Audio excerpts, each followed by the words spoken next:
آج انشاءاللہ تعالی ہم سورۃ التوبہ کی آیت نمبر 73 پڑھتے ہیں اور اس آیت کو سمجھنے کی کوشش کرتے ہیں۔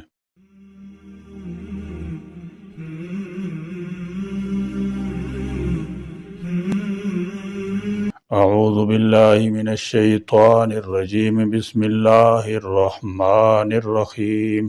یا ایہا النبی جاہد الکفار والمنافقین واغلظ علیہم ومأواہم جہنم وبئس المصیر۔ یا ایہا النبی، اے نبی، جاہدی، جہاد کیجئے، الکفار، کافروں، والمنافقین، اور منافقوں سے، واغلظ، اور سختی کیجئے، علیہم، ان پر۔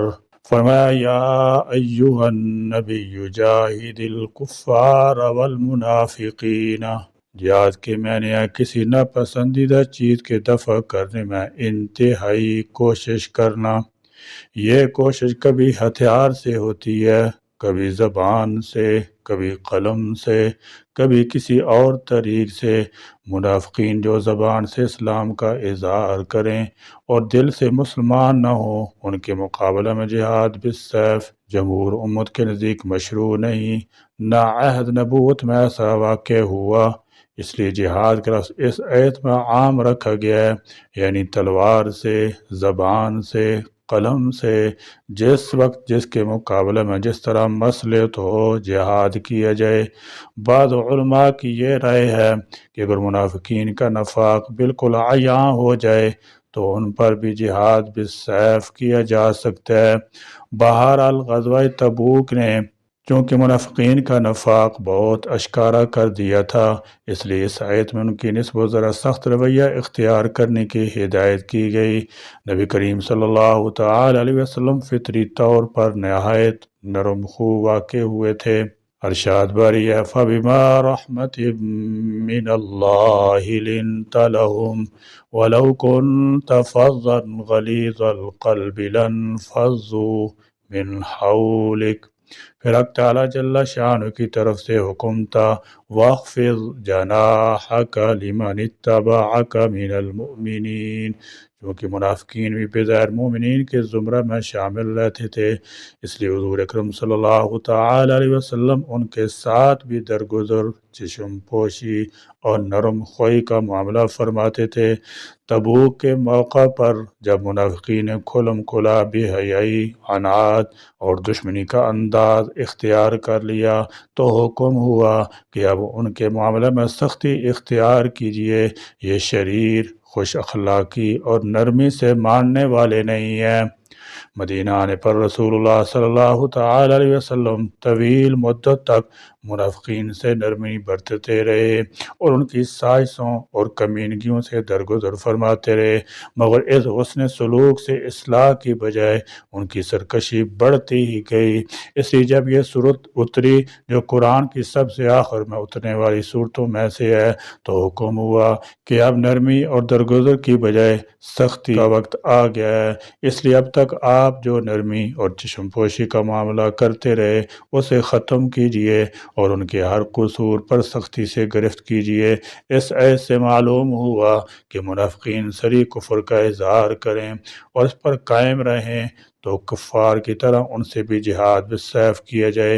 ابن جریر طبری نے اسی کو ترجیح دی ہے۔ البتہ اگر کفر کے اظہار کے بعد مکر جائیں تو ان پر سختی کی جائے اور زبان سے تان ملامت کی بجائے تلوار سے قتال نہ کیا جائے اور زبان سے تان ملامت کی جائے۔ البتہ اگر کفر کے اظہار کے بعد مکر جائیں تو ان پر سختی کی جائے اور زبان سے تان ملامت کی جائے، تلوار سے قتال نہ کیا جائے۔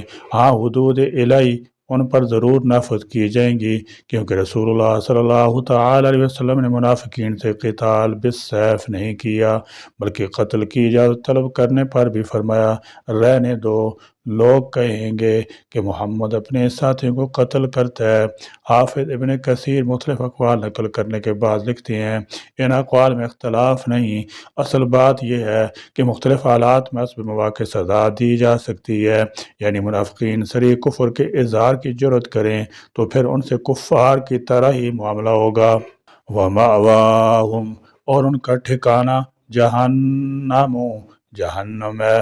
یہ ایک مکان ہے کہ اس قہار و جبار کے جلال و قہر کا مظہر ہے، جس طرح اس کی رحمت نعمت کی انتہا نہیں کہ انسانی خیالات تصورات جہاں تک پہنچیں وہ ایک شمع ہے اس کی بے شمار نعمتوں سے، اسی طرح اس کے غضب قہر کی کوئی حد نہیں کہ ہر وہ تکلیف و اذیت کے ادراک کی جائے۔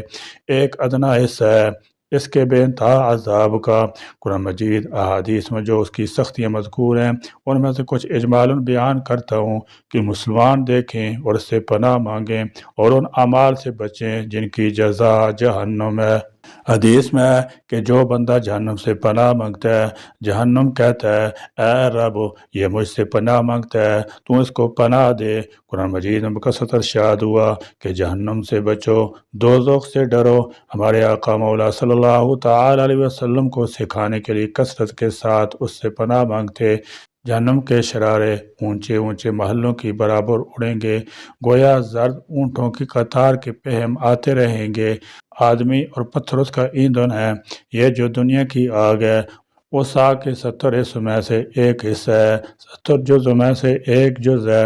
جس کو سب سے کم درجہ کا عذاب ہوگا اسے آگ کی جوتیاں پہنا دی جائیں گی، جس سے اس کا دماغ ایسا کھولے گا جیسے تانبے کی پتیلی کھولتی ہے۔ وہ سمجھے گا کہ سب سے زیادہ عذاب اس پر ہو رہا ہے، حالانکہ اس پر سب سے ہلکے درجے کا جس پر عذاب ہوگا اس سے اللہ عز و جل پوچھے گا کہ اگر ساری زمین تیری ہو جائے تو کیا اس عذاب سے بچنے کے لیے تو سب فدیہ میں دے دے گا؟ عرض کرے گا ہاں۔ فرمائے گا کہ جب تو پشت آدم میں تھا تو ہم نے اس سے بہت آسان چیز کا حکم دیا تھا کہ کفر نہ کرنا، مگر تو نے نہ مانا۔ اللہ تعالیٰ جل شانہ نے کافروں، مشرکوں، منافقوں اور دوسرے مجرموں کو عذاب اور سزا دینے کے لیے آخر میں جو ایک نہایت ہی خوفناک اور بھیانک مقام تیار کر رکھا ہے اسی کا نام جہنم ہے، اور اسے دوزخ بھی کہتے ہیں۔ جہنم کہاں ہے؟ ایک قول یہ ہے کہ دوزخ 7ویں زمین کے نیچے ہے۔ جہنم کے طبقات قرآن مجید کی آیت مبارکہ میں ہے۔ اس کے 7 دروازے ہیں، ہر دروازے کے لیے ان میں سے ایک حصہ بنا ہوا ہے کہ جہنم کے 7 طبقات ہیں جن کے نام یہ ہیں: جہنم، لظا، حطمہ، سعیر، سقر، جحیم، حاویہ۔ جہنم کی خوفناک شکل نبی کریم صلی اللہ تعالی وسلم نے فرمایا کہ جہنم جب قیامت کے دن اپنی جگہ لائی جائے گی تو اس کو 70,000 لگامیں لگائی جائیں گی اور ہر لگام 70,000 فرشتے کھینچے ہوں گے۔ مسلم۔ جہنم کا دروغہ کا نام مالک ہے، یہ ایک فرشتہ ہے، اسی کے زیر تمام دوزخیوں کو ہر قسم کا عذاب دیا جائے گا۔ عذاب جہنم کی چند صورتیں: جہنم میں دوزخیوں کو طرح طرح کے خوفناک اور بھیانک عذاب میں مبتلا کیا جائے گا۔ ان عذابوں کی قسموں اور ان کی کیفیتوں کو خداوند علام الغیوب کے سوا کوئی نہیں جانتا۔ جہنم میں دی جانے والی سزاؤں کو دنیا میں کوئی سوچ بھی نہیں سکتا۔ عذاب کی چند صورتیں یہ ہیں جن کا حدیث میں تذکرہ ہے، ان میں سے بعض یہ ہیں: بار بار جلایا جائے گا، جب وہ جل بھن کر کوئلہ ہو جائیں گے تو پھر دوبارہ ان کو نئے گوشت نئی کھال کے ساتھ زندہ کیا جائے گا اور پھر ان کو آگ میں جلایا جائے گا۔ یہ عذاب بار بار ہوتا رہے گا۔ جہنم کی آگ کی گرمی کا یہ عالم ہے کہ حضور اکرم صلی اللہ تعالی علیہ وسلم نے فرمایا کہ فرشتوں نے 1000 برس تک جہنم کی آگ کو بھڑکایا تو وہ سرخ ہو گئی، پھر دوبارہ 1000 برس بھڑکائی گئی تو وہ سفید ہو گئی، پھر تیسری بار جب 1000 برس تک بھڑکائی گئی تو وہ کالے رنگ کی ہوگی، تو وہ نہایت ہی خوفناک سیاہ رنگ کی ہے۔ جہنم بہت ہی بری قیام گاہ، بہت ہی برا مقام اور بہت ہی برا ٹھکانہ ہے جسے اللہ تعالیٰ جل شانہ نے کافروں، منافقوں، مشرکوں اور فاسقوں، فاجروں کے لیے تیار کر رکھا ہے۔ اللہ تعالیٰ جل شانہ نے قرآن مجید میں جنت اور جہنم دونوں کا بار بار تذکرہ فرمایا ہے، اور جہنم کا تذکرہ نسبتاً زیادہ کیا ہے۔ اس کی وجہ شاید یہ ہو کہ انسانوں کی اکثریت ترغیب سے زیادہ ترہیب کو قبول کرتی ہے۔ جہنم وہ ہولناک اور المناک عقوبت خانہ ہے جس کی ہولناکی کا اندازہ لگانا دنیاوی زندگی میں محال ہے۔ انسان اپنی اس عارضی اور دنیاوی زندگی میں جہنم سے آزادی کا سامان کرنا چاہیے اور جہنم کی طرف لے جانے والے راستوں سے اجتناب کرنا چاہیے۔ وَبِئْسَ اور بہت بری ہے المصیر لوٹ کر جانے کی جگہ۔ یہ آیات غزوہ تبوک کے بعد نازل ہوئیں جبکہ منافقوں کو اپنی سازشوں اور اسلام دشمن سرگرمیوں میں 9 سال گزر چکے تھے۔ اب تک ان منافقوں سے جو نرم رویہ اختیار کیا جاتا رہا اس کی متعدد وجوہ تھیں۔ پہلی وجہ تو یہی تھی کہ آپ صلی اللہ تعالی علیہ وسلم تب نرم خود واقع ہوئے تھے۔ آپ کی طبیعت مجرم کو سرزنش کرنے یا سزا دینے کی بجائے اسے درگزر کرنے اور اسے معاف کر دینے کی طرف زیادہ مائل رہتی تھی۔ دوسری وجہ یہ تھی کہ وہ آپ صلی اللہ تعالی علیہ وسلم ان پر سختی کرتے تو مسلمانوں کے اندر داخلی فتنہ اٹھ کھڑا ہوتا، اور غزوہ تبوک سے پہلے مسلمانوں کی سلطنت اتنی مضبوط نہیں تھی کہ بیرونی اور اندرونی ہر طرح کے خطرات کا مقابلہ کر سکے، اور اگر ایسا کام کرنا ہی پڑتا تو اسلام کے نشر و اشاعت کے مقاصد بہت پیچھے جا پڑتے۔ اس کی تیسری وجہ اغیار یعنی غیر مسلموں کے طعنے تھے۔ چنانچہ غزوہ بنی مصطلق کی واپسی پر جب عبداللہ بن ابی نے اوس اور خزرج کے درمیان انتشار کا فتنہ کھڑا کرنے کی کوشش کی اور رسول اللہ صلی اللہ تعالی وسلم کے حق میں نازیبہ کلمات کہے تو سیدنا عمر رضی اللہ تعالی عنہ نے آپ سے اجازت چاہی کہ میں اسے قتل نہ کر دوں، تو آپ نے سیدنا عمر سے کہا نہیں جانے دو، لوگ کیا کہیں گے کہ محمد صلی اللہ تعالی وسلم اپنے ساتھیوں کو بھی قتل کرنے لگے ہیں۔ يقولون لئن رجعنا إلى المدينة ليخرجن الأعز منها الأذل ولله العزة ولرسوله وللمؤمنين ولكن المنافقين لا يعلمون۔ مگر جب ان لوگوں کی ریشہ دوانیاں حد سے بڑھ گئیں تو ان آسین کے سانپوں سے سختی سے نمٹنے کا حکم دیا گیا۔ واضح رہے کہ کفار سے جہاد سے مراد بسا اوقات تلوار سے جنگ ہی ہوتی ہے، مگر منافقوں سے ایسی جنگ اس لیے نہیں کی جا سکتی کہ اسلامی احکام ظاہری احوال پر لاگو ہوتے ہیں اور باطن کا معاملہ اللہ کے سپرد ہوتا ہے، اور منافقوں کو اسلام لانے کا سب سے بڑا فائدہ ہی یہ تھا کہ ان کے جان و مال محفوظ رہیں۔ چنانچہ آپ نے ان منافقوں سے کسی وقت بھی قتال بالسیف نہیں کیا۔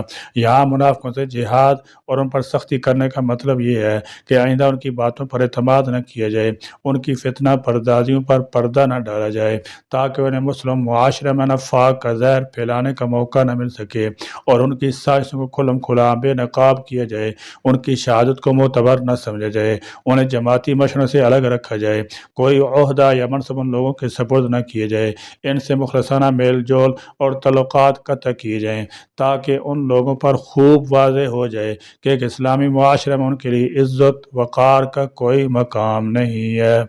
الغرض جہاد کے معنی ہے بددینی کا ڈٹ کر مقابلہ کرنا، دین کے فروغ کے لیے تمام وسائل اور قوتیں خرچ کر دینا، لیکن اس کی خاص صورت متعین نہیں ہے۔ وقت کا جو بھی تقاضا ہو اس کے مطابق جان توڑ کر جدوجہد کرنے ہی کا نام جہاد ہے۔ اس لیے کافروں اور منافقوں کے ساتھ جہاد کی صورتیں بھی مختلف ہوں گی۔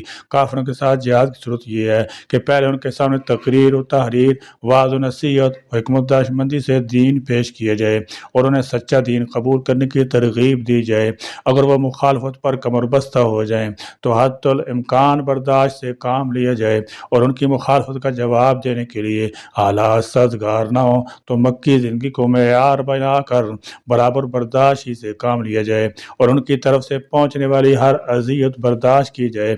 پھر جب حالات سازگار ہو جائیں تب ان کی مخالفت کا جواب دیا جائے، کیونکہ انہیں سچا دین قبول کرنے پر تو مجبور نہیں کیا جائے گا، لیکن انہیں اس کا بھی موقع نہیں دیا جائے گا کہ وہ رحمت کا جام اللہ کے پیاسے بندوں تک نہ پہنچنے دیں اور باران رحمت کو زرخیز زمین پر نہ برسنے دیں۔